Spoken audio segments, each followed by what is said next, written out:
Eu sou muçulmano e tenho muitos amigos palestinos de Gaza. O Hamas vem do povo, é uma resistência do povo. E é muito complicado que vocês acabem com essa resistência, mesmo que tentem, ou seja, sempre vai ser assim. Sim, sim, sim. O que você diz, eu concordo, estou de acordo. É que o jihadismo não se combate com tanques, é uma ideologia. Não se pode matar ideologias com armas.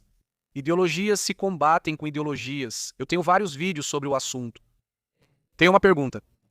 Você considera que os atos do Hamas em 7 de outubro podem ser classificados como resistência? Shin Em parte sim, porque é um contra-ataque.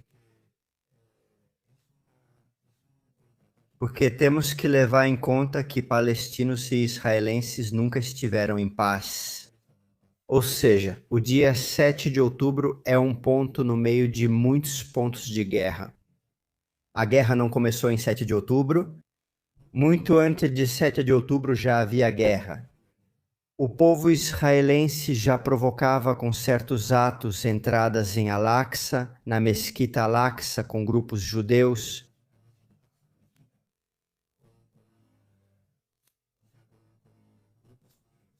Preparação das vacas vermelhas, não sei se já ouviu falar.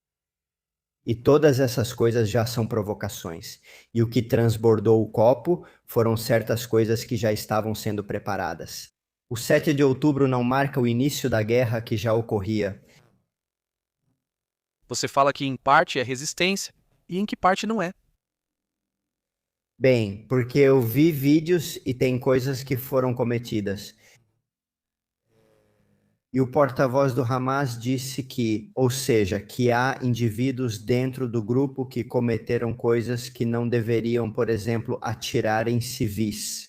Porque há casos em que, bem, atiraram. Pode ser porque é uma guerra. Então, nisso, nós não concordamos. Mas entre soldados é uma guerra. Por exemplo, Que foram e estupraram mulheres, sequestraram bebês e idosas, arrancaram os seios das mulheres e jogaram frisbee com eles, e que enfiaram facas em suas partes íntimas e esse tipo de coisa. Não sei. isso é o que eu tenho pesquisado e nunca encontrei provas. Estou te dizendo, está tudo.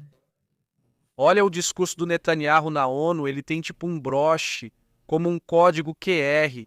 Entra lá e se surpreenda. De qualquer forma, para mim, estuprar mulheres não é resistência. Saquear kibbutzim não é resistência. Sequestrar bebês não é resistência.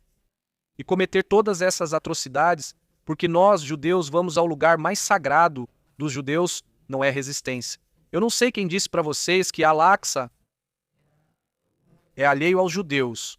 Al-Aqsa foi construída em cima de uma esplanada que historicamente sempre foi judaica. O templo judaico de Salomão, do rei Shlomo, estava ali, e construíram um domo da rocha em cima e Al-Aqsa na frente. E por isso não acho que se justifica, ou seja, que os judeus vão visitar lá. E há um acordo com o WAC sobre quais pontos os judeus podem ir, ou seja, é muito mais organizado. O fato de terem sido doutrinados e que por isso precisam ir violar meninas israelenses e sequestrar bebês, para mim isso não tem explicação. Se preferir, diga quando acha que essa guerra começou, já que diz que não foi em 7 de outubro, quando foi, na sua opinião. A guerra começou quando foi formada a resistência judaica e declarado o Estado judeu em 48. Foi aí que a guerra começou, Isaac. Então, O problema, segundo o que você relata, o problema é que os judeus temos um país, correto? não vejo que aí nesse lugar, vocês não têm um país. Esse é um país árabe que é com o fim da colonização britânica. Esse povo tinha direito de reivindicar seu país, assim como o Iraque, a Síria, todos esses países do Oriente Médio, assim como a Argélia, Marrocos, todos esses países tiveram a oportunidade de se independizar e levantar uma bandeira e se chamar Marrocos. Da mesma forma, nesse país, aqueles árabes também tinham direito de se independizar, levantar uma bandeira e se chamar Palestina. Eles não tiveram essa oportunidade. Era isso que eu ia perguntar. Não permitiram essa chance.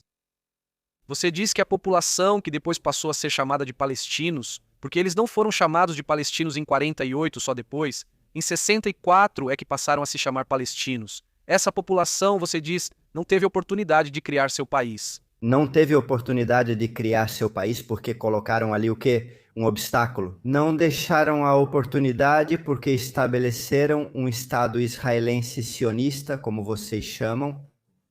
Quero te dar um breve resumo histórico. Em 29 de novembro de 1947, na ONU, foi realizada uma votação chamada Resolução 181. Nessa resolução, dizia-se que o que restou do mandato britânico seria para a criação de um Estado judeu e um Estado árabe. Os israelenses aceitaram a resolução. Você pulou a história, Isaac. Você pulou a história. Ok, podemos voltar mais. Me diga, até onde você quer voltar? O Império Otomano. O Império Otomano. Ok, Certo. o Império Otomano. Eles eram árabes? Sim, eram árabes. Quantos judeus? Eram turcos. Os otomanos eram turcos. Turcos, mas os civis daquele lugar. Os civis daquele lugar. Ou seja, você diz que não há problema que os turcos os ocupavam. Eram árabes palestinos, não eram? Estamos de acordo. O regime que os ocupava eram os turcos. Você diz que não havia problema se fossem ocupados pelos turcos. Não, isso não. Isso é entre nós. Era um califado muçulmano e aí está o problema. É isso que quero dizer. Que o problema é a existência de um país judeu. O problema não é eles terem um país palestino. O problema é a existência de um país judeu. Esse sempre foi o problema. Jamais puderam ter seu país em Gaza e não o têm. O que incomoda é a existência de Israel. Essa é a diferença aqui. Quantos judeus havia? Quantos judeus havia quando existia o Império Otomano? Antes da chegada da colonização britânica, quantos judeus havia? Por exemplo, a maioria dos judeus de Jerusalém, a maioria da população de Jerusalém era composta por judeus. Estatisticamente, de acordo com os dados dos otomanos, havia, no momento do mandato britânico, nessa transição, 600 mil judeus. Antes da chegada da colonização britânica? Falo de antes. Quantos judeus viviam entre árabes muçulmanos nessa região? Não, na verdade não lembro desse dado. Quantos? Muito poucos, muito poucos. E quantos árabes viviam? Com 500 mil judeus. E eles viviam lá sob o mandato otomano e nunca reivindicaram um país judeu. Eles viviam sob um Estado muçulmano entre árabes muçulmanos. Mas eles estavam tentando criar um país judeu há muito tempo. Ainda não. Ainda não. Sim, claro. Yosef nasceu no século XV e começou a criar um país judeu em Tiberíades, século XV. Depois vem Yudalcalai, Moshe Hez, estamos falando de rabinos. Shmuel Mohalliber, estamos falando de antes de Herzl. E então, aí sim Herzl começa com a ideia política. O sionismo político europeu. Esse lugar foi escolhido e por isso eu te digo que não foi dada a oportunidade para esse povo de formar seu país completo. Sem intervenção dos judeus.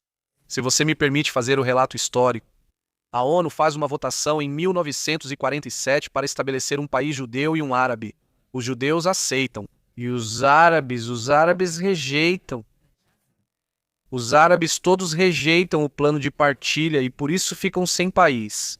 Depois, antes na verdade, em 1937, na Comissão Peel, os árabes também rejeitam criar um país árabe. Em Sanremo, os árabes rejeitam. Depois, quando fica o Estado de Israel, a primeira coisa que Ben Gurion faz é oferecer a eles a criação do país árabe. Eles rejeitam. Em 1967, Levi Eshkol oferece para que criem. Esse país árabe eles rejeitam. Depois, em Camp David, no ano 2001, não. Em 1994, como se diz, Yitzhak Rabin oferece a eles os acordos árabes e depois destroem o roteiro de Oslo. No ano 2000, oferece a Ehud Barak que criem um país e eles rejeitam.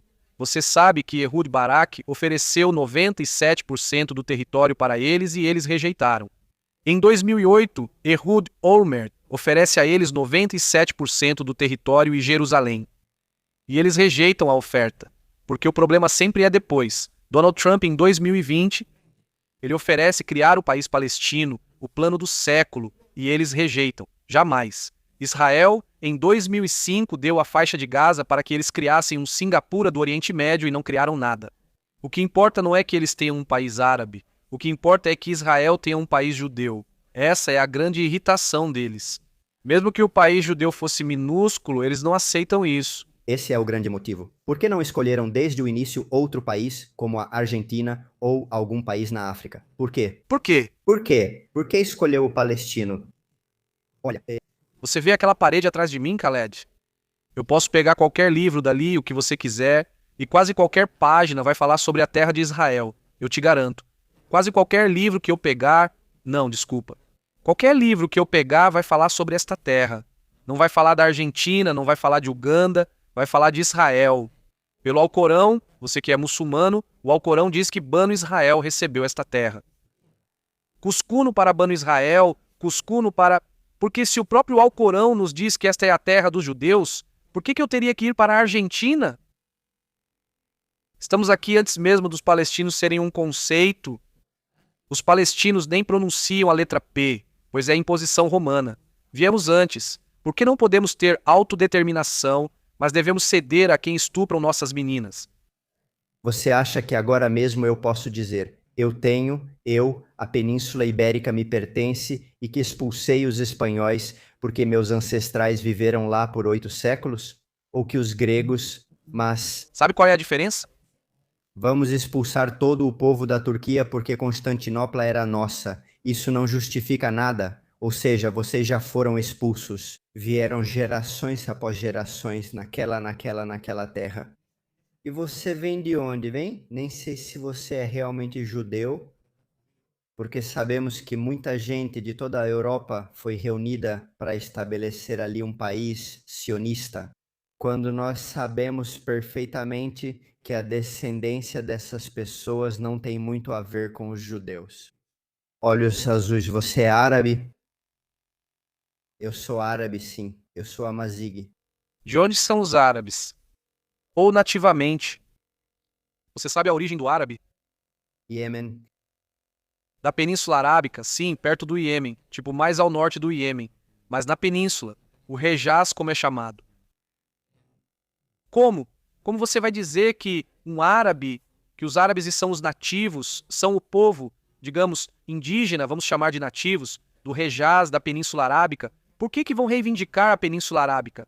É que os árabes que chegaram à Península Ibérica chegaram porque a invadiram e conquistaram. Depois, os espanhóis a recuperaram na Reconquista. Ou seja, você não pode reivindicar algo que invadiram. Ou seja, diferente dos judeus onde nascemos, a origem do povo judeu é na terra de Israel. A palavra, na verdade, judeu vem de Judeia. Nosso nome vem da terra. Isso é o passado, Jacó. Essa é a história. Por isso eu estou. Eu tenho um direito histórico de estar aqui. Não estou falando com você. Estou falando de um fenômeno histórico ao qual toda a nossa literatura aspirou por 2000 anos. Os italianos também viveram no norte da África por causa do Império Romano. Eles têm direito, os italianos agora podem reivindicar que a Líbia, a Tunísia e toda aquela região são deles. Viveram lá muitos anos. Não. Os italianos invadiram o norte da África e os italianos invadiram. E os romanos, sim, invadiram essas regiões. Mas originalmente eles são de Roma. A origem deles é Roma. Eles não podem reivindicar um lugar que invadiram. Judeus não invadimos. Como invadiríamos a Judéia se somos de lá? É nossa terra. Porque, como se chama? O profeta Isaac, não é? Que é o pai de Israel, quando chegou a Canaã já havia habitantes naquele lugar. Isaac nasce em Canaã. Ou seja, não nasce em Canaã. Isaac nasce em Canaã. Talvez você esteja se referindo a Abraão. Ibrahim Ele nasce em Ur. Ele realmente é de fora. Ele realmente vem de outro lugar. nasce em Canaã. Quem morava lá? Como eram chamados? Invasores, claro.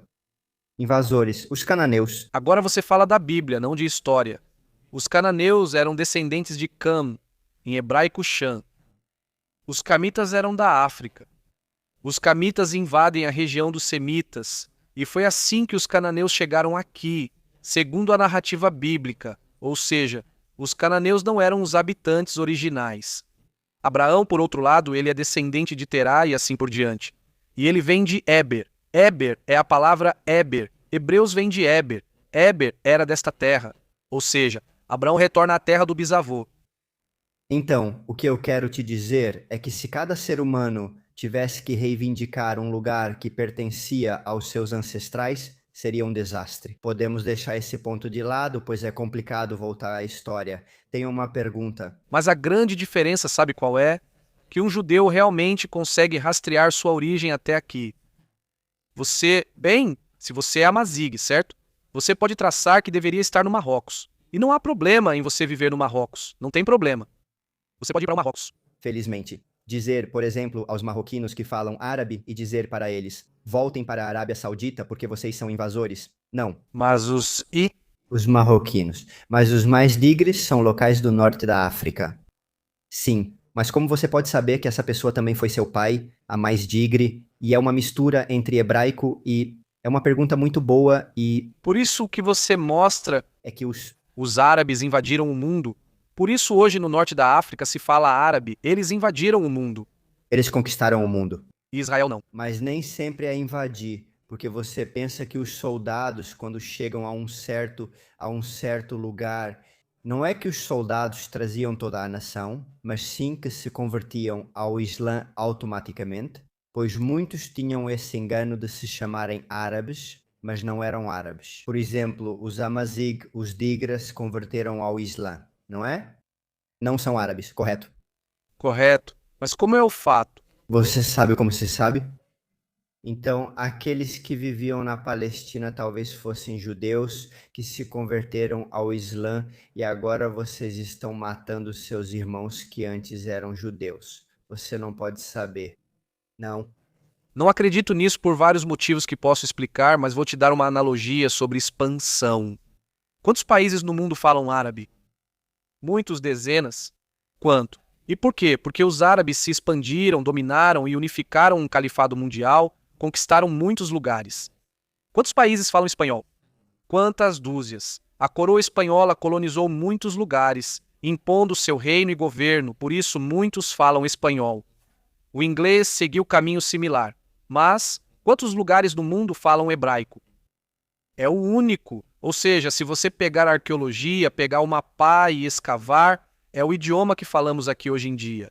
E não há mais países que falem hebraico. Porque não somos colonialistas. Não somos expansionistas. Justamente somos o oposto. Somos o povo nativo que conseguiu descolonizar sua terra.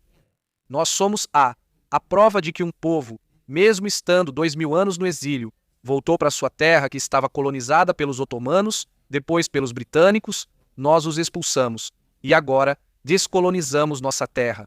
Os árabes, pelo contrário, os árabes chegaram a esta terra, tomaram-na no século VII, e é por isso que falam árabe hoje em dia, porque foi colonizada pelos árabes. Essa é a diferença.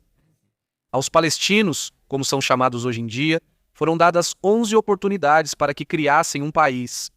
Neste momento, Donald Trump pressionou Netanyahu a dar uma chance para acabar com a guerra, chegando ao ponto de implorar ao Hamas por um cessar-fogo. É isso mesmo, chegamos a esse ponto. Eles vão rejeitar? A história se repete. Não fizeram em 2005 porque fariam agora?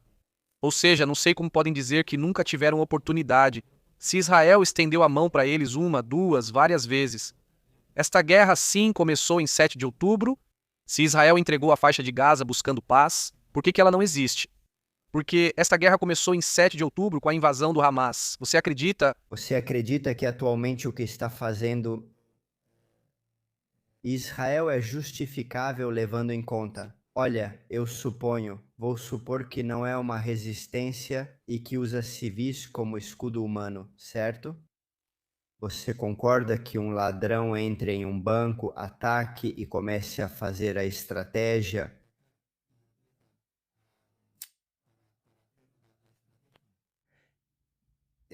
Tem lá civis feitos reféns e diga: ninguém se mexa daqui, e os faz de reféns.